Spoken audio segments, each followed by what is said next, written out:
మనిషి దేహాన్ని ఒక కుండతో పోలిస్తే, మట్టి నుంచి కుండలు వస్తాయి, దేహం కూడా మట్టి నుంచి వచ్చిందే కదా. దేహాన్ని ఒక కుండతో పోలిస్తే, కుండ అంటే ఘటము అని,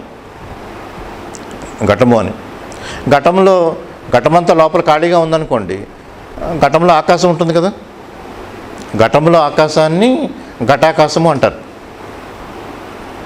ఘటంలో ఉన్న ఆకాశాన్ని ఘటాకాశం అంటారు. ఇప్పుడు మనం ధ్యానంలో మనలో ఉన్న ఆకాశాన్ని అనుభూతి పొందుతాం. అది ఎలాంటిదంటే, ఘటము తనలో ఉన్న ఆకాశాన్ని అనుభూతి పొందుతున్నట్టు.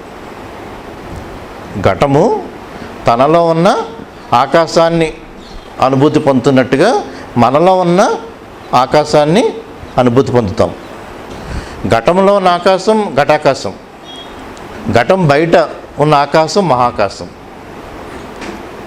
ఘటంలో ఉన్న ఆకాశం ఘటాకాశం, ఘటం బయట ఉన్నదంతా మహాకాశం. ఘటం పగిలితే ఏమవుతుంది? ఘటం పగిలితే ఈ ఘటాకాశం మహాకాశంలో కలిసిపోతుంది. ఘటము తనలో ఉన్న ఆకాశాన్ని అనుభూతి పొందుతుంది. ఘటం పగిలితే ఘటాకాశం మహాకాశంలో కలిసిపోతుంది. అలా మనం ధ్యానం చేస్తున్నప్పుడు మనోవిజ్ఞానమయ కోశాలను దాటి ఆనందమయ కోశాన్ని అనుభూతి పొందుతున్నప్పుడు మనలో ఉన్న ఈ అంతరంగ ఆకాశాన్ని అనుభూతి పొందుతాం. మనలో ఉన్న ఈ జీవ చైతన్యాన్ని, చైతన్య స్వరూపాన్ని అనుభూతి పొందుతాం. అది ఎలా అంటే, ఘటము తనలో ఉన్న ఆకాశాన్ని అనుభూతి పొందుతున్నట్టుగా.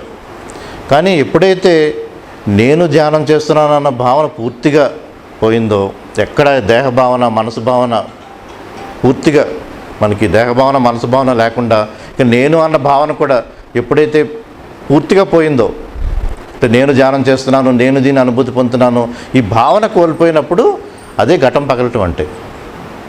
ఇప్పుడు ఘటం పగలటం అంటే, ఘటం పగిలినప్పుడు ఎంత తేలిగ్గా చూడండి ఘటాకాశం మహాకాశంలో కలిసిపోతుంది. అలా మనం ధ్యానపు లోతుల్లోకి వెళ్తున్నప్పుడు పూర్తిగా దేహ భావన మనసు భావన వదిలి ఇక నేను ధ్యానం చేస్తున్నాన్న భావన కూడా వదిలితే అనంతంగా ఉన్న ఆకాశాన్ని అనుభూతి పొందుతాం. అదే పరమాత్మ స్వరూపం. మనలో ఉన్న ఆకాశాన్ని అనుభూతి పొందటం, మన జీవాత్మ స్వరూపాన్ని అనుభూతి పొందటం. మహాకాశాన్ని, అనంతంగా ఉన్న ఆకాశాన్ని అనుభూతి పొందుతున్నప్పుడు పరమాత్మ యొక్క స్వరూపాన్ని మనం అనుభూతి పొందుతాం.